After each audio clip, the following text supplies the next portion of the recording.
Assalamualaikum warahmatullahi wabarakatuh. Perkenalkan, saya Dr. Risma Karlina Prabowati, spesialis syaraf Magister Biomedik.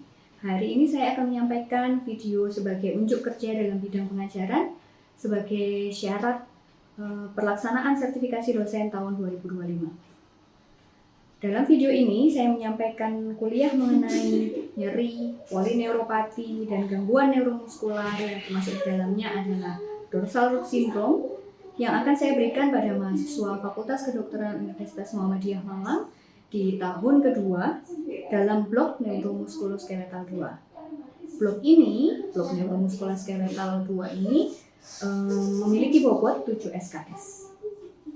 Tujuan utama pada kuliah ini adalah memberikan pemahaman pada mahasiswa tentang pengelolaan masalah kesehatan, tentang penyakit susunan saraf tepi, penyakit pada tulang belakang, dan sumsum tulang belakang pada dewasa. Video ini terdiri dari beberapa topik, yaitu nyeri, polineuropati, penyakit saraf, dan penyakit neuromuskular pada kondisi dewasa. Mahasiswa juga dilakukan diskusi dan tutorial yang akan diberikan dalam bentuk problem-based learning. Mata kuliah ini dilakukan sebagai kontribusi untuk memenuhi CPL program studi, yaitu P6, dalam menguasai konsep pengelolaan masalah kesehatan dan sumber daya dengan memperhatikan keselamatan pasien dan mutu pelayanan kesehatan. Untuk P7, yaitu menguasai prinsip penegakan diagnosis dan diagnosis banding masalah kesehatan dengan menerapkan prinsip keselamatan pasien, keselamatan diri sendiri, dan keselamatan orang lain. Sebagai bagian dari hal tersebut, maka saya membuat video cuplikan micro teaching saya yang sudah saya susun sedemikian rupa. Selamat menyaksikan. Assalamualaikum warahmatullahi wabarakatuh. Ini siang ini ada kuliah tentang nyeri, neuromuskular, dan neuropati ya.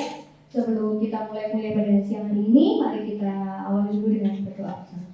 Bismillahirrahmanirrahim. Wabillahi wabillahi alhamdulillah. Alhamdulillah bisa niat komuni. Wabillahi ilma warahmatullahi wabarakatuh. Allahumma salli ala Muhammad wa anta la yaqulna lika sama. Allahumma inni as'aluka imanan ya Allah subhanahu wa ta'ala. Terima kasih ya. Jadi hari ini saya memberikan materi tentang nyeri, kemudian penyakit neuromuskular dan neuropati. Sebenarnya di modul ada sudah baca ya tentang rencana pembelajaran kita.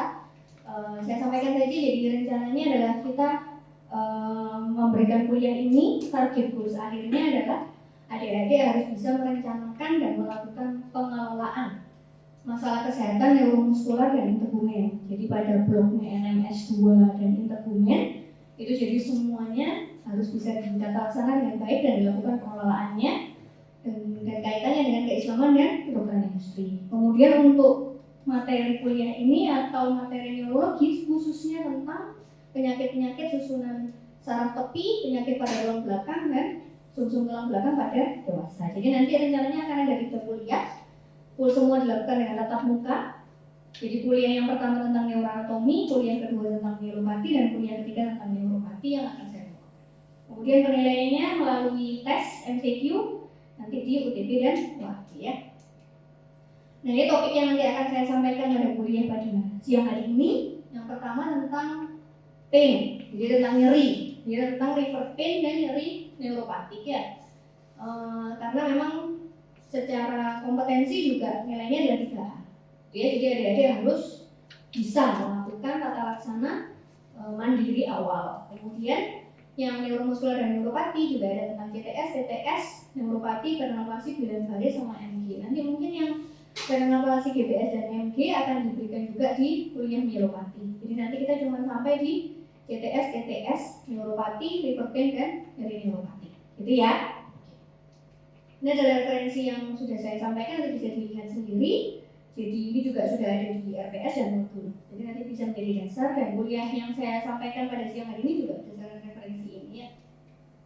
Oke, kita masuk ke topik yang pertama tentang nyeri. Jadi nanti kalau ada pertanyaan kita lakukan di belakang ya, jadi diskusi setelah semua materi selesai, jadi disimpan aja, jadi tidak ada proses potong-memotong kuliah supaya teman-temannya juga tidak terganggu. Kalau misalnya ada yang mau ke belakang, minta izin, kemudian langsung ke belakang kembali, jadi tidak usah berisik, geser kursi ya. Oke, jadi yang pertama tentang nyeri itu pengalaman sensoris atau pengalaman emosional yang dirasakan oleh seseorang. Ya, berdasarkan apa? Karena ada kerusakan pada suatu jaringan. Atau nyeri sendiri juga bisa berpotensi untuk merusak jaringan. Jadi karena nyeri itu adalah pengalaman subjektif, pengalaman emosional, maka hanya bisa dikeluhkan oleh pasien. Sehingga bisa ketemunya hanya lewat anamnesis. Ya, jadi hati-hati kalau misalnya pasien datang dengan keluhan nyeri itu hanya pengalaman subjektif. Jadi tidak bisa nyeri itu diukur dengan cara objektif, bisa tapi dengan scoring. Itu pun juga harus ditanya ke pasiennya berapa derajatnya, ketidaknyamanannya berapa gitu ya. Jadi suatu pengalaman yang sifatnya subjektif gitu ya. Klasifikasi nyeri sendiri ada banyak tipenya, cuma nanti yang akan kita bahas hanya 3 ini. Tentang nyeri somatik atau biasa disebut sebagai nyeri nociceptif, misalnya contohnya kalau kita dicubit, dipukul, atau misalnya ada luka, nah itu nyeri nociceptif, jadi ada penyebabnya yang rusak jaringannya gitu ya. Kalau nyeri visceral itu yang dari organ dalam lain. Kenapa kok bisa dialihkan? Karena ada lengkung refleks ya. Jadi ada lengkung refleks, jadi nyeri revert ini tidak sampai otak karena dia merupakan pertanda krusial ya. Jadi kalau sudah ada kerusakan artinya kita sudah harus segera ngasih alarm gitu. Jadi tidak bisa nunggu otak bereaksi dulu memodulasi. Jadi harus dilengkungkan di tingkat yang sama ya. Jadi diterima melalui jaras, kemudian dimasukkan langsung ke dorsal root, langsung menuju ke ventral root ke myotom yang sama yang di daerah terdekat. Contohnya jantung, nyeri dada sebelah kiri mendarat sampai ke tangan kiri. Atau contohnya misalnya ginjal, kolik, biasanya mendarat dari punggung sampai ke pantat, bisa kaki, bisa. Kadang-kadang didefinisikan biasanya jadi HMP bisa, gitu ya. Terus yang ada sering juga pasien TB paru, dia mengeluh sesak. Jadi TB itu kan lokasinya di atas ya, di superior. Itu juga rasanya bisa sampai ke leher. Lehernya kaku. Kok kaku banget ya dok, saya nggak bisa noleh gitu. Ternyata setelah dianalisis dia punya riwayat TB, kemungkinan itu karena TB parunya, gitu ya. Nah ini kompetensinya cukup besar. Ternyata adik-adik harus bisa menata laksana awal. Ya, kalau menata laksana awalnya ya harus ketemu dulu ini yang organnya kena apa. Karena itu yang mengalami gangguan ya. Silakan. Jadi salah satu tanda neuropati, pati itu kan kelainan neuron syaraf ya. Jadi neuropati itu kelainan pada syaraf. Salah satu tandanya adalah nyeri neuropati, gitu ya. Nah, nyeri neuropati itu bisa dari nerve injuries dan ya seperti tadi itu ya. Jadi bisa tandanya adalah nyeri neuropatik, tapi yang perlu disampaikan bahwa karena nyeri sifatnya subjektif sehingga tidak bisa sama. Kadang kita jadi overdiagnose atau sangat sering justru underdiagnose. Kita menganggap itu nyeri biasa. Pipi sakit, oh gigi pak, gitu. Dada sakit, oh otot, gitu. Leher kaku, oh karena tensi pak, bukan karena yang lain. Ternyata masalahnya ke tempat lain. Jadi harus hati-hati ya. Nah ini adalah etiologi atau penyebab dari neuropati, bisa karsinoma, bisa sirkulasi. Nanti di bawah ada infeksi, inflamasi, metabolik, endokrin, nutrisi, toksin, entrapment, gigitan, TTS, nanti yang mungkin kita bahas, alkohol, drug, bisa ya. Endokrin bisa contohnya DM, diabetes mellitus, dislipidemi. Terus kemudian nutrisi, biasanya kekurangan vitamin B12 pada geriatri, orang-orang lansia yang makannya sering susah, makannya milih-milih lupa, atau pada penderita yang lain, misalnya contohnya stroke, makannya itu aja, gak pernah makan yang lain karena takut tensinya tinggi, itu juga bisa. Jadi dia neuropati sakit terus kok gini terus, oh sisa stroke kok gitu.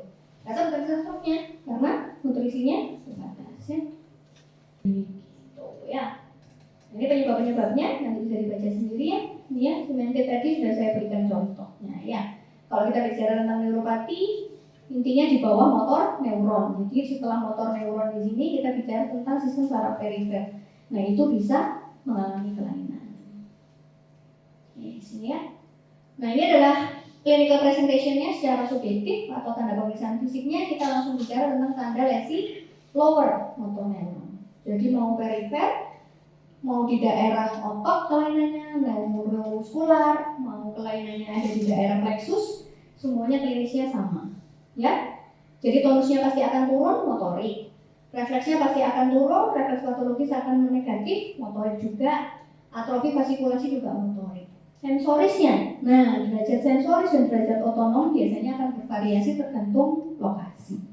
Derajat sensoris paling berat terjadi pada gangguan di saraf. Ngafalinnya, kalau di otot tidak ada gangguan sensoris. Jadi kalau ada pasien datang dengan keluhan lemah di kedua kaki, nggak bisa jalan, sudah progresif mulai 1 bulan yang lalu tambah berat. Tidak ada kelainan sensoris di situ. Berarti kemungkinan otot atau neuromuskular. Tergantung, kalau neuromuskular paling sering karena neuromuskular itu sifatnya enzimatik ya dek, biasanya dia intermittent, relapse remisi, hilang timbul. Tapi kalau otot biasanya akan cenderung menetap. Gitu ya. Kalau saraf kelainannya derajatnya bisa dari plexus sampai ke saraf tepi, itu pasti ada kelainan sensoris ya. Nah, sejalan dengan itu maka muncullah radicular syndrome. Namanya nyeri radikuler. Ya, nyeri neuropatik yang menjalar ya. Ini saya cuma mau menjelaskan tentang HNP ya. Kalau HNP ada di cervical, ada yang di lumbal. Kalau kenapa kok namanya ada yang cervical root syndrome dok? Kalau sindrom kan kumpulan. Kita nggak tahu diagnosisnya apa. Diagnosisnya ya HNP cervical, kanal stenosis cervical, spondylosis cervical. Tapi kalau masih nggak jelas maka cervical root syndrome. Ya. Kalau HNP lumbal sama kanal stenosis lumbal itu perbedaan diagnosisnya daripada patofisiologi. Kalau HNP itu nukleus pulposusnya yang keluar, kalau kanal stenosis tumbuh spur formation, kayak orang spondylosis ya. Kalau ini HNP, kalau yang ini kanal stenosis. Ya, jadi kalau misalnya ada spondylosis derajat awal, kok sudah mulai ada tumbuh spondylosis dan dibaca ada spur formation, kemungkinan dia akan jatuh pada kondisi kanal stenosis lumbal cervical. Tapi kalau sudah jelas begini, maka diagnosisnya menjadi HNP. Ya. Nah, HNP itu apa? Udah tahu ya, nukleus pulposus itu yang ada struktur di intervertebral space. Jadi antara vertebra dan vertebra itu ada suatu diskus, suatu bantalan sifatnya. Kenapa kok harus ada bantalan? Ya karena tulang sama tulang nggak mungkin ketemu gede-gede gitu ya. Nggak mungkin ketemu nabrak-nabrak, kalau nggak pasti kesakitan. Jadi harus ada bantalan peredam ibaratnya. Nah karena sifatnya tulang belakang itu sangat panjang dan sangat beresiko pada pergerakan, sehingga mau nggak mau harus ada peredamnya. Peredamnya itu ada gelnya dalamnya. Nukleus pulposus harusnya dilindungi sama cincin-cincin annulus fibrosus yang terbuat dari jaringan ikat. Ya. Nah, karena ada sesuatu hal hidrasinya kurang pada degenerasi, pada orang-orang yang sudah cedera, pada orang-orang yang sudah pakai beban berat dan sering dipakai, maka bisa jadi nggak sama, nggak teruskan dengan sama tekanan yang dari atas maupun dari bawah, sehingga ada yang mengalami robekan dan keluar. Tergantung tekanannya di mana, lateral, medial, ya, sentral maksudnya ya. Nah ini kalau di lateral yang dikena sini, kalau medial dia juga bisa kena tapi langsung myelopati, langsung myelin. Kalau di sini yang kena saraf perifer, ya. Oke ini ya, oke. Nah ini yang prosesnya biasanya. Nah ini kalau proses awal-awal normal, ini proses bulging masih benjol. Kalau ini sudah robek, nah ini sudah mengalami gangguan jaringan ikat, sudah menjadi sekuestrasi. Tapi dilihat space-nya jadi sempit. Makanya biasanya pada foto ketemunya ada intervertebral space-nya yang menyempit atau kosong, nggak ada isinya. Biasanya intervertebral disc-nya kosong. jadi berwarna hitam. Jadi nanti kalau ketemu foto kemudian jarak antar tulangnya itu masih bagus dan warnanya abu-abu, masih lebar, nggak apa-apa. Kemungkinan terjepitnya akan less, jadi mungkin hanya spondylosis saja. Tapi kalau sudah mulai menyempit dan sudah nggak ada struktur di situ warnanya hitam, maka kemungkinan ada HMP rheumatis. Salah satu bacaan gold standarnya adalah di sana ya. Walaupun sebenarnya HMP gold standarnya MRI ya, cuman kita bisa screening dari sana ya. Nah ini yang kelainannya tadi, mungkin bisa mengulang aja, nanti kita bisa baca. Ini sudah saya rangkumkan di sini, jadi adik bisa ngeprint ini aja, bisa diapalin di tabel ini aja. Jadi kalau yang kena yang mana, kemungkinan misalnya dok tebelnya di bahu, kemengnya di bahu, nggak nyamannya di bahu, cari terus pada saat diperiksa deltoidnya turun refleksnya 0, kemungkinan sudah kena radix cili. Ya, jadi harus hati-hati. Ini kalau yang di bawah tadi sudah saya sampaikan ya tentang Creutzfeldt. Jadi menjalarnya ini paling sering ini oleh menjalarnya ke sini. Kalau yang L4, L4, L3, L4, L5, L4, L5 ini di bawah di telapak. Kalau L5, S1 di kelingking. Ya, yang Creutzfeldt yang paling banyak di L4, L5. Nah ini diagnosisnya memang ada nyeri, kemudian ada rasa tebal, dan bisa ada gangguan motorik ya. Kemudian tes spesialnya adalah LASEK, nanti bisa diulang saat skill, jadi bisa di refresh saat skill juga. Jadi LASEK diangkat, pada saat diangkat muncul nyeri radikuler, pada saat tungkai diangkat kurang dari 30 sampai 40%. Jadi nyerinya harus radikuler. Jadi kalau nyeri diangkat, kemudian nyerinya cuma localize, kemungkinan bukan HMP. Hati-hati dengan kelopar wanita bisa jadi mioma uteri, mioma IUD, PID, koksitis, hati-hati ya. Atau bisa ditambah dengan Narziger test atau falsafa test ya untuk meningkatkan tekanan di intra abdomen ya. Kemudian motorik, sensorik, dan refleks sesuai segmen tadi yang ditabel dan fotonya sekali lagi dari intervertebral space-nya menyempit ya. Ini contohnya ini kosong, ruangannya kosong. Ini tomography atau MRI ya. Oke, sudah ya. Terus kita masuk ke carpal tunnel syndrome dan carpal tunnel ini saya gabung jadi satu karena secara patofisiologi sama, cuma lokasinya aja yang beda ya. Kalau kita bicara tentang CTS, sebenarnya kita bicara tentang nervus medianus. Ya, nggak jauh-jauh karena yang kita memang nervus medianus. Tapi ingatlah bahwa nervus medianus itu kayak kabel. Semua jaris kabel itu kan seharusnya kan kayak kabel ya. Jadi tidak kecepatnya cuma di carpal tunnel. Carpal tunnel itu adalah suatu lokasi tunnel terowongan carpal di daerah carpal jari-jari. Itu ya. Jadi kalau carpal tunnel syndrome ya kecepatnya di situ. Tapi kalau gejalanya sama seperti CTS, tapi saat di testinal dia tidak di situ, di atas, berarti namanya sudah sindroma yang lain. Terus maka dari itu pemeriksaan tinal test itu harus ada lokasi. Tinal test positif lokasinya di mana? Karena nanti pada carpal tunnel syndrome juga tinal test. Kalau mereka kecepatnya di daerah ulnar juga di tinal test. Lokasinya di mana? Sehingga kita bisa tahu syaratnya kenapa. Ya. Jadi sikapnya adalah atrofi tenar itu ada di jempol itu jari di sini ya karena dia memang mempersarafi daerah pronasio posisi di daerah jempol di polisis halus polisis longus polisis brevis semuanya kena ya. Makanya keluarlah pronasio posisi itu cosine, otes, battle sign ya. Fungsinya untuk bikin huruf O, oposisi ya. Terus sensorisnya yang kena 1, 2, 3 setengah, 3, 1, 2, 3 setengah daerah telapak. Ada seorang wanita datang ke poliklinik dengan keluhan nyeri, merasa tebal, merasa nyeri, jadi ada gejala negatif, ada gejala positif. 3 setengah daerah telapak menjalar, pergelangannya juga sakit. Ya sering repetitif, sering dipakai buat jahit.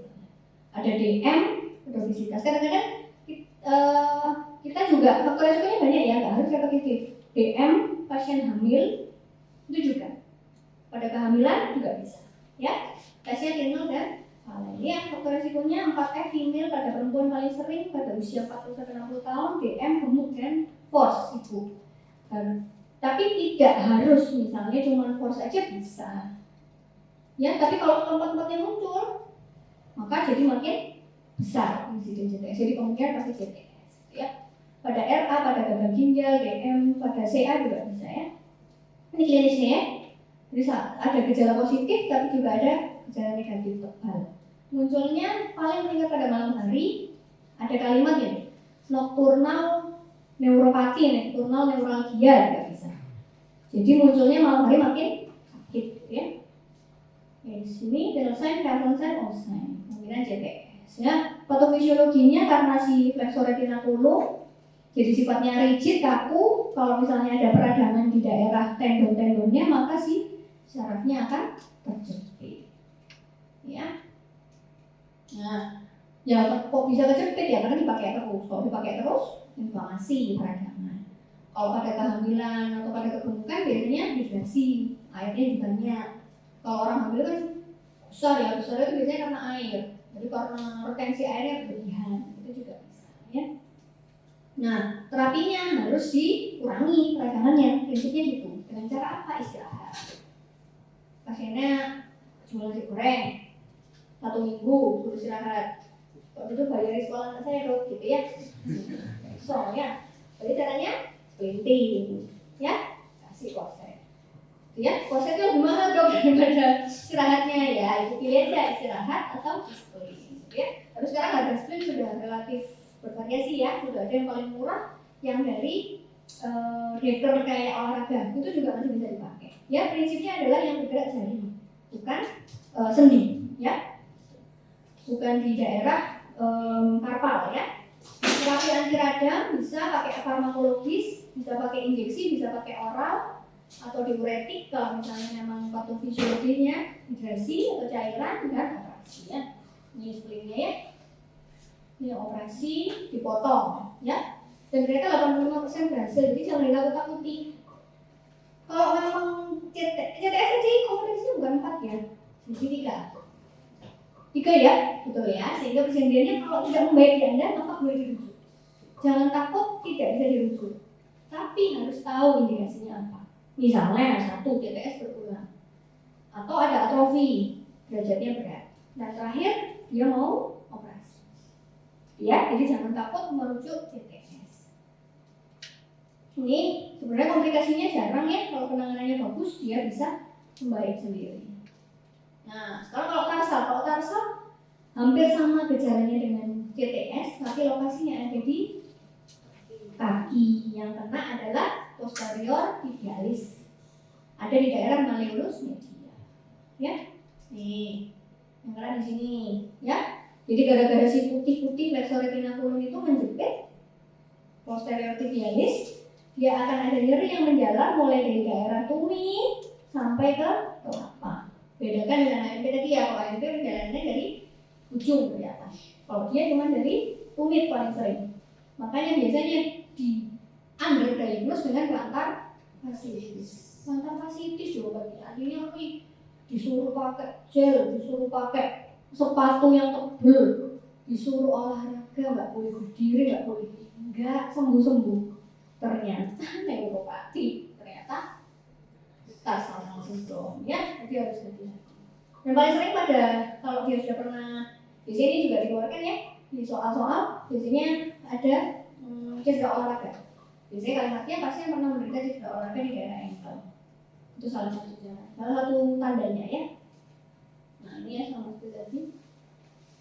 Oke, diagnosisnya nama, anamnesis, stimul tes, bisa EMG dan radiologi. Nah, radiologi fungsinya hanya untuk menyingkirkan diferensial diagnosis yang lain ya. Terapinya sama seperti CTS, mau farmakologis boleh, mau farmakologis pakai splinting atau pakai operasi. Bisa pakai fisioterapi ya, tapi jarang. Sebenarnya fisioterapi itu hanya mengurangi inflamasi juga, sifatnya hanya seperti itu. Nah, karena kuliah kita sampai di sini, maka saya kasih kesimpulan. Nah, take home message dari kuliah ini yang pertama, yang penting pada neuropati, penegakan diagnosisnya harus dilakukan segera supaya tata laksananya bisa segera dilakukan. Prognosisnya jadi lebih bagus. Nah, tata laksana sifatnya individual sekali lagi, ya. Jadi jangan menyamakan orang satu dengan orang lain. Dok, tetangga saya, dia juga sama nih kencing manis, dingin terus. Sembuh loh dok, kok saya nggak sembuh gitu. Ya, yang pertama bisa faktornya DM-nya nggak diatasi. Yang kedua, usia, jenis kelamin, nutrisi yang lain, mungkin ada problem yang lain bisa berpengaruh ya. Kemudian yang terakhir, bahwa karena prognosisnya bisa jelek, hati-hati pada neuropati pada pekerja. KIE atau anamnesis pekerjaan itu penting, prinsipnya gitu ya, karena biasanya paling sering neuropati itu munculnya di pekerjaan. Karena kalau misalnya neuropatinya nggak segera diatasi, pekerjaannya akan terganggu. Dampaknya pasti secara psikologis dan secara sosial. Tata laksananya sepertinya harus komprehensif ya. Kalau sudah psikososial udah nggak bisa dokter syaraf lagi, dokter umum lagi, butuh dokter psikologi, mungkin harus masuk ya. Nggak sembuh-sembuh karena nggak pernah pengen sembuh, memang gitu jangan kan ya. Gitu ya. Oke. Selanjutnya nanti mungkin session atau kuliah selanjutnya tentang DBS, MG, neurofibromatosis bersama dengan myelopati ya. Oke, sampai sini ada pertanyaan? Mungkin adik-adik? Silakan. Assalamualaikum warahmatullahi wabarakatuh. Sebelumnya perkenalkan dokter, nama saya Kiki. Saya izin untuk bertanya terkait dari pemeriksaan untuk neuropati ada namanya pemeriksaan tinel test. Nah, kalau saya tinel test itu kan diketuk di beberapa titik ya dok. Nah itu apakah ada titik-titik tertentu untuk dilakukan tes untuk mengetahui cara mana yang terkena? Ya. Satu dulu saya jawab ya. Saya nanti makin ketika temannya ya. Jadi tinel test semakin banyak titiknya harusnya semakin objektif. Semakin kita tahu kan gini, curiganya misalnya dari medianus paling gampang. Yang diketuk adalah daerah-daerah yang sering mengalami jepitan. Tadi contohnya misalnya di anterior oseus, di daerah kantaran itu yang diketuk. Jangan semua sepanjang kayak orang refleks itu diketuki gitu enggak. Jadi daerah-daerah yang sifatnya sering kejepit. Kalau contohnya ulnaris juga sama. Jadi ada lokasi-lokasi tertentu lah. Lokasi tertentu kenapa kok bisa tahu? Karena memang di lokasi itu sifat secara struktur tulangnya itu menyempit. Misalnya ulnar di daerah saat dia masuk di proses kondiloid ya. Jadi di situ maka bisa diketuk gitu. Tapi kalau sepanjang itu longgar ya jangan diketuk. Karena kemungkinan tidak akan mengalami entrapment atau jepitan. Gitu ya. Jadi lokasi-lokasi secara anatomisnya yang harus tahu. Gitu ya. Oke. Ya. Ya, sama. Ada lagi? Ya, silakan. Cukup? Oke. Nanti kalau misalnya ada pertanyaan lain, sebenarnya di LMS itu sudah ada folder diskusi ya. Adik-adik bisa ngisi di situ. Kalau misalnya di LMS-nya masih aktif bisa diisi di kuliah saya. Di situ ada diskusi, kolomnya bisa dimasukkan. Pertanyaannya nanti bisa saya feedback atau saya jawab di sana.